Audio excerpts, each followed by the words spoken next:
Bloomberg Audio Studios. Podcasts, radio, news. This is the Bloomberg Surveillance Podcast. I'm Jonathan Ferro, along with Lisa Abramowitz and Anne-Marie Hordern.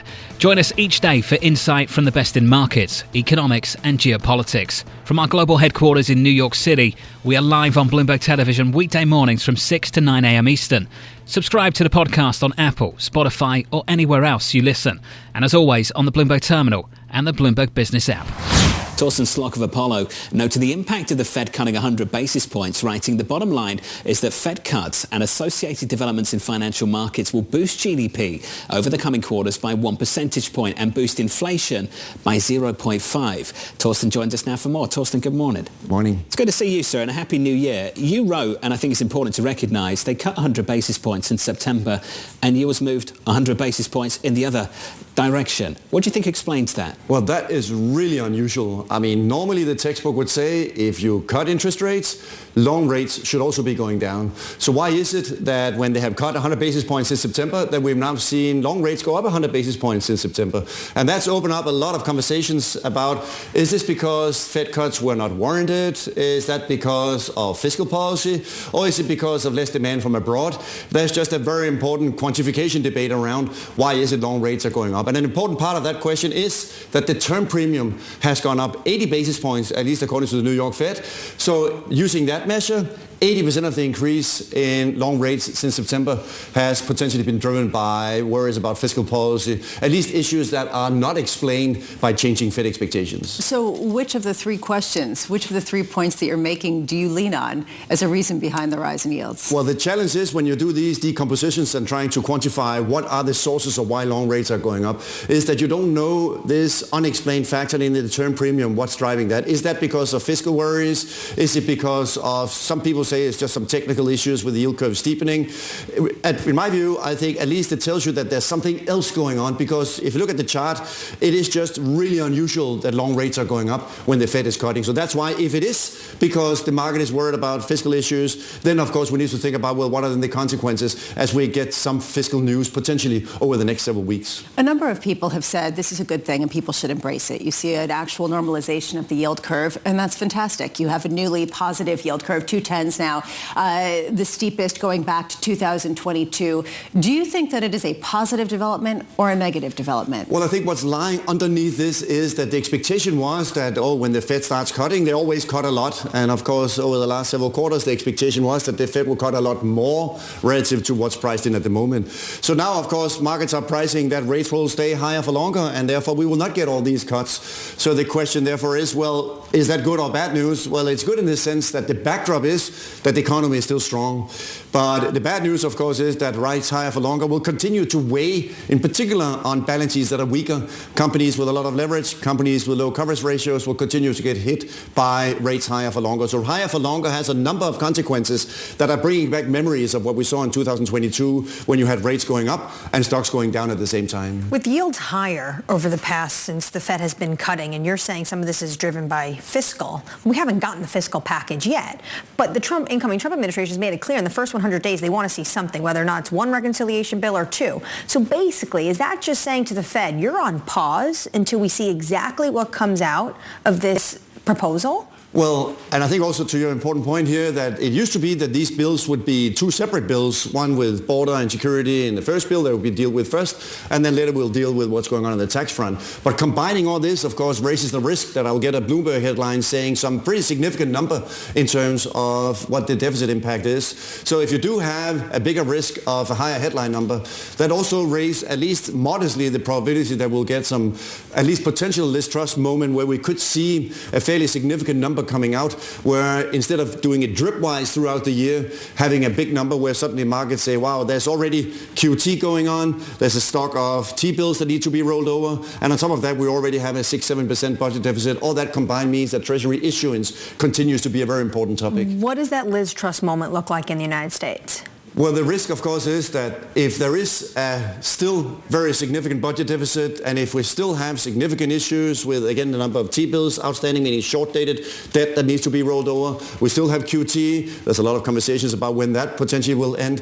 And on top of that, if we do have new fiscal deficit spending and a number that's much bigger than what the market is expecting, that certainly raises the probability, at least, that we might have some situation where the markets are saying, wow, that's a lot of treasury issuance. We already have discussions literally every day when we have a treasury auction around, hey, what was the metrics on the auctions and what are these numbers telling us in terms of the overall fiscal sustainability, which Jay Powell, of course, always keeps on pointing out is already unsustainable. Lisa mentioned it already this morning. We get a 10-year a little bit later. You wrote about it to close out 24.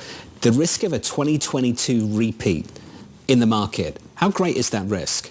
I think that is much higher than what the market is the probability the market is assigning at the moment, because remember, the key issue in 2022 was that the 60-40 portfolio really underperformed because rates went up, because inflation was going up, and at the same time stocks went down. And now we've had the Nike swoosh has been flattened out on Fed expectations. So therefore, if we now are getting back to Fed expectations being roughly flat, we have a few cuts priced in. Imagine if suddenly those expectations start to move up, that people are saying, well, maybe we'll get another hike. I do think a lot of equity investors will be looking at that and saying, well, in that case, you already had the trailing PE on Tesla at almost 200. That's why some of these stocks on a trailing PE basis are incredibly expensive. And if you now have that, well, maybe the Fed has to do something more, meaning hike rates again, well, then I do think some of these more sensitive names, they will certainly see a bigger hit. So that's why, given all the stocks returns have been driven by a handful of stocks, I do think that that makes it much more sensitive to if, again, the Nike swoosh sweeps up and we do get a situation where the Fed is pricing in more hikes coming. Torsten, a clinic, as always. It's good to see you, sir. Thank you. Thank you. Torsten Slok there of Apollo.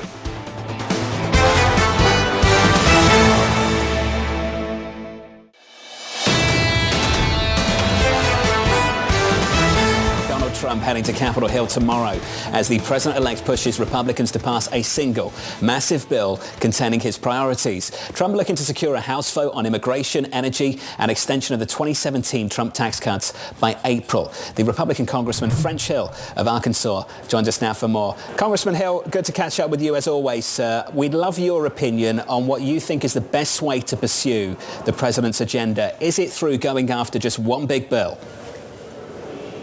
Well, Jonathan, it's great to be with you. Yes, I do support one bill because I think that's the easiest way to get the votes for the president's priorities in the House, which include, as you said, energy permitting reform, securing the border, and of course, debating and completing an extension of the Trump tax cuts from 2017.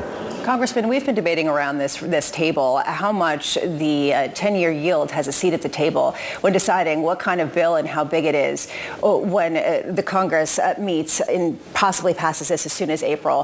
What's your view on this? How much of a veto power does the bond market have? Well, Lisa, look, I don't think it makes any difference on that point, whether it's one bill or three bills, to the point of your previous commentator. What I think's concerning to me is that I wish we'd finished FY25 spending last Congress. I think that would have been in the president's best interest. But instead, this first quarter, we're going to do both. We're going to complete fiscal 25 spending by the middle of March, and we're going to try to do budget reconciliation with the House and Senate before early April. That's a big lift. And it may demonstrate a little uncertainty on the part of the bond market, but I think the real issue is let's get spending under control through budget reconciliation. That's the purpose of budget reconciliation. It's a procedure by which you can do big things in Congress using 51% vote margins in the House and Senate. President Obama used it to create Obamacare. President Trump in his first term used that to reform the tax code. So Republicans in the House and Senate this year want to use budget reconciliation to get federal spending under control while we also extend the pro-growth features of the Trump tax cuts. Congressman, one of the concerns that we hear from a lot of fixed income strategists who come on the show is that they're not seeing where the cuts are going to come into place in this reconciliation bill. Where are they going to come? Well, we had a meeting all weekend where we worked with our committees of jurisdiction on determining cuts in spending across the board, with the exceptions of what President Trump has taken off the board, which would be Medicare and Social Security benefit areas. The rest of it's on track. And you know how much spending has gone up, and just since the pandemic, we're running a $2 trillion deficit per year, 7% of GDP. That's the part that's unsustainable. Everyone in Congress knows that. So we've got to get our spending on a more sustainable, predictable front. I think that would benefit the bond market if they saw that kind of work on the part of Congress. Well, we have the CBO talking about at least one point of that one big, beautiful reconciliation potential bill, which would be just extending TCJA over the upcoming decade would cost $4 trillion. On top of that, the president-elect continues to talk about no tax on tips. How much do you think can actually get through this Congress? Well, look, Anne-Marie, you had CBO also say that the Tax Cuts and Jobs Act, when they did not dynamically score it, would not produce increased revenues over a 10-year budget window. And in fact, since 2017, you've seen record federal revenue pour into the country from no more reversions, people bringing taxable income back, the investments that were made, GDP growth, job growth, wage growth was all up in those years following the Tax Cuts and Jobs Act, but before the impact of the pandemic. So I don't believe House Republicans are governed completely by the opinions of CBO exclusively, even though that's an incredibly important component, because we've seen how in error estimates are from the Joint Tax Committee and from CBO, not recently, but for the past 50 years. Congressman, you're also now the chair of a very powerful committee, the House Financial Services Committee, and we see a number of representatives going to Mar-a-Lago this upcoming weekend. Will you be there? And if so, what do you plan to discuss with President-elect Trump? Well, President Trump has invited the committee chairs to a dinner, and we'll be talking about our priorities that we have for the first few months of his administration and getting his views on those. What are your priorities, specifically for the Financial Services Committee? Well, you know, we've talked about that many times. I've got three big priorities. First, I want to right-size the regulatory system for particularly community banks. I think that's an important feature that's gotten off track, particularly in the Biden-Harris administration. We want to make sure the SEC is focused on capital formation and investor protection and orderly markets, and not a political agenda that soon-to-be former Chairman Gary Gensler had. And finally, we want to have a market structure for innovation in this country where people can use blockchain, can use digital currencies and digital assets to advance their business mission and make sure that the U.S. is a leader around the world in this new Web3 innovative technology. Congressman, we also need to talk about the Fed. Yesterday, Michael Barr stepping down, you welcomed that. This morning, the Wall Street Journal in an editorial is talking about that maybe a replacement for Michael Barr will be Governor Bowman. Would you welcome that? Mickey Bowman's done an outstanding job as a governor on the Federal Reserve. She comes to the Federal Reserve with practical experience, both as a bank commissioner in Kansas, as well as a family connected to community banking business there in the heartland. She's been a great voice for common sense and tailoring and regulation. And I think she would be, if President Trump made that decision, that would be, in my view, a good one. Congressman, we're seeing some big shifts in corporate America as well. We'd love your thoughts just to close up this conversation on what we just heard from Meta moments ago. And if you missed it, because it only broke about 15 minutes ago, I'll give you a summary of it. This came from Meta about 15 minutes ago. That starting in the United States, they're going to be ending their third-party fact-checking program and move to a community notes model, something we're more familiar with the likes of X. We're seeing some big shifts around corporate America. I think taking note of more conservative voices in the last few months, particularly after the election in early November. That is notable, I think, Congressman Hill, for corporate America. And I just wonder how you're responding to things and what you think of that shift. Well, Jonathan, over the decade that I've been in Congress, for basically 3 decades before that, I was in corporate America, both with public companies and private companies. And I've never been a big fan for bringing politics, partisanship, and social policy fads into the corporate boardroom. I think business should be in the business of delivering a product that meets the needs of consumers, all consumers, no matter what their walk in life is. And so that's why I think it's good that business appears to be getting back focused on conducting their mission and leave the politics at home or out with their friends. French Hill, appreciate your time, sir. Congressman French Hill good to be of with you, Arkansas. Good to see you, sir.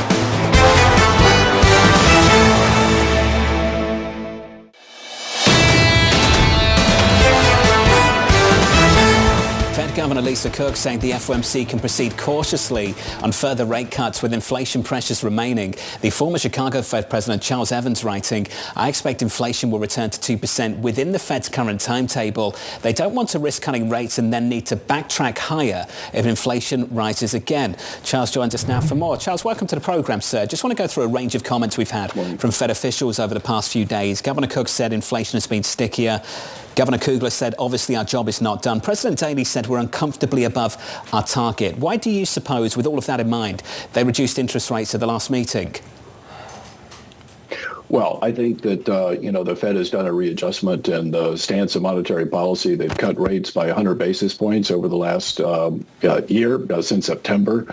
And the last cut in December was a close call, according to Chair Powell. So I think they're well positioned at this point to deal with the risks that they expect to be facing this year. And I think there are an awful lot of risks. Inflation has been bumpy, and their focus is on getting inflation back to 2%. They are looking at a projection themselves of core PCE at the end of this year at 2.5%. That's a little bit more than uncomfortably above 2%. And they don't give any indication that they're willing to sort of say, well, 2.5 is really not that far above 2%. So with their focus on 2%, I believe the Fed policymakers that they are going to be patient in adjusting monetary policy, and they're going to need to see improvements in inflation. How concerning is it to you that longer-term rates have risen so much since the Fed finished cutting by 100 basis points last year? There are a lot of things going on at the same time, and so it is the case that the Fed funds rate is lower. That would put downward pressure on the 10-year rate for sure. But it's also the case that their fiscal deficits are continuing to be high. There's a lot of uncertainty about that.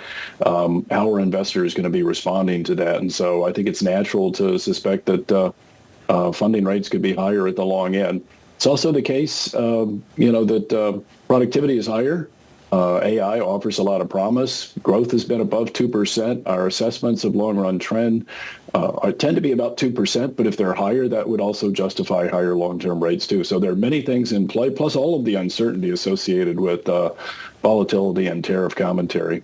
How much are you concerned about the fact that the Fed hasn't really put out a framework for how they're going to deal with some of the potential policy changes that are coming out? This was something that former New York Fed President Bill Dudley was talking about. Do you think there needs to be a better communication of scenario analysis around tariffs and around potential immigration changes? The Fed communications is always difficult. It's difficult for central banks. It's difficult for any institution that is dealing with uncertainty and talking about what they're going to be doing over the next 6 to 18 months. Uncertainty is just very difficult to describe in a way that many readers can fully appreciate. The Fed has a number of communications tools. The summary of economic projections are one of them. And so, by the Fed's own take, they've indicated that they're expecting inflation is going to be higher than they previously thought for longer, and they need to take action. You could go through a few different scenarios where, well, it could be better than that, and explain how, the funds rate would fall. Or you could say it's going to be worse than that. They have internal documents where they go through that. I'm not convinced that the public would be able to digest 3 scenarios when they have as much difficulty with one. You'd constantly be going, well, which of the 3 do you really think we should be paying attention to? Speaker Johnson is talking about this potential one big reconciliation bill by May. If that is the case, does the Fed then just stay on the sideline and wait for the policy chatter to become actual legislation? Well, I think the typical Fed approach, Chair Powell has tried to describe this at the last couple of press conferences, which is to, observe the legislative process, observe the progress. When do they get legislative language? When is it about to actually take, it be enacted, and what actually ends up in the bill? A lot of things end up, at the last minute in a bill or get taken out. And so it's very difficult to have confidence that you know exactly what the stance of fiscal policy is until you get, real language there. And I mean, if you just go back Previously when you've talked about eliminating the Affordable Care Act, that would have huge implications for the economy, and it came down to a single vote. And so, you have to actually go through the process before you can fully appreciate what that's going to do to the economy. That's part of the uncertainty that I was talking about. Right up until the end, it could go either way sometimes when it's a coin flip, with very large implications for the path of the economy. You've lived it. We appreciate your experience, former Chicago Fed President Charles Evans, on the latest effort from the Federal Reserve. This is the Bloomberg Surveillance Podcast, bringing you the best in markets, economics and geopolitics. You can watch the show live on Bloomberg TV weekday mornings from 6 a.m. to 9 a.m. Eastern. Subscribe to the podcast on Apple, Spotify or anywhere else you listen. And as always, on the Bloomberg Terminal and the Bloomberg Business app.